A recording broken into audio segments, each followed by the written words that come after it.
By the way guys, total niya po nag-dressing ha, ipakumo na to ang dressing sa patient. So ang imuhang lazy end, under na sa thumb.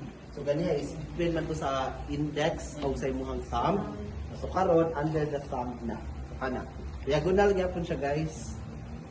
Okay then, tuyok sa wrist. Then, saka. Ipalusot lang gamay ang thumb guys para ma-check pa nimo ang circulation. Okay then, tuyok lang siya.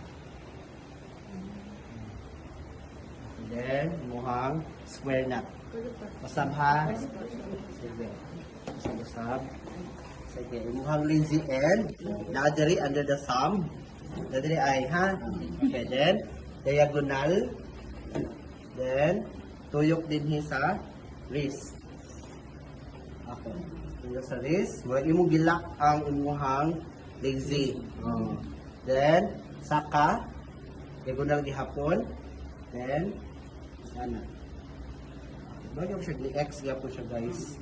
Then, kuhain mo lazy. Sana. Iabot lang sila. Then, imuhang square na. Sana lang. Okay, sige.